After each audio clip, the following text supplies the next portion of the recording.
Yo, what's up, everybody? It's your boy Mike Storey. Yo, I'm back at it. Yo, without further ado, let's get into it. So, this video series is going to be called the Song Story series. It's a continuation of a series I did when I did my last album, The Amalgamation Part 1. If you haven't heard that, check it out. It's on all the streaming platforms. Anyway, so I do a video of every song that I have on the track on the album. And it's like my little breakdown of my personal inspiration behind that particular song, my lyrical choices, whatever inspired the song. It's just a quick little behind the scenes thing that I do for each track. So it's time, since the new album is coming out, it's time to start back doing that. So without further ado, let's jump right into it. So the first single from this new album, The Amalgamation Part 2, by the way, it's called What I Love Could Be. The first thing that inspired this song was obviously my wife, but this song was written about us in the past. So in other words, it was written about us when we were young. We were fresh into the relationship, like we were kind of new to being together, and we were loving how it was going and that kind of thing. So that was the initial inspiration for the lyrical choices of this particular song. Second inspiration was also sometimes as an artist, I'll hear a song by another artist, and I really like the track to that song, and so I'll sing my own melody that's not related or not similar to what that artist is doing on their song.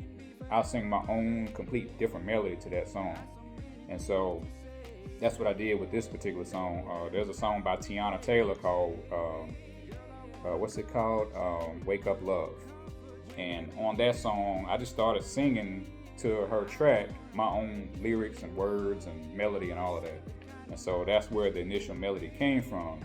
And then also the third thing that inspired it was I went to my producer with that melody that I made up, and I said, hey, shout out to Darian Fields, by the way. I said, hey, can you add, there was another song by Charlie Puth that's called Attention. It's one of my favorite songs of his. And anyway, he has this really dope bass line in that song. It's real dope. It's like a bass guitar. And so I was like, I need that in this song, but not the same riff, obviously, because I don't want to get sued. But I was like, hey, I need something with that kind of feel to it, with the bass guitar feel to it. So I asked my producer to put that in, and he put something in kind of with that bass guitar groove to it through the song that kind of gives it that funky kind of feeling. So this song is kind of like a mid-tempo, nice, smooth, happy kind of groove. There's something you can kind of lightly dance to. You can ride to it in your car. It bumps. It hits hard. The vocals are on point. The harmonies are killing on the hook. I mean, I went hard on the harmonies with the hook.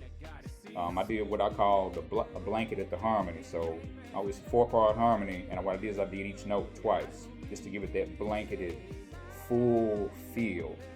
So that's why the harmony on this hook sounds so full and so full of life, because I used that technique, which I got that technique from a group called Shy back in the 90s. I know y'all know who that is. If I Fall in Love, blah, blah, blah.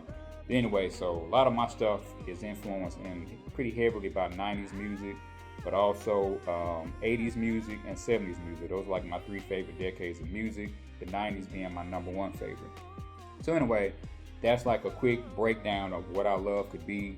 I hope y'all like it. Hope y'all love the track, actually, because I do. I love it. It's one of my favorite tracks on the album. I think y'all gonna love it. It's gonna be hot. It's gonna be dope, and it's coming to streaming service near you.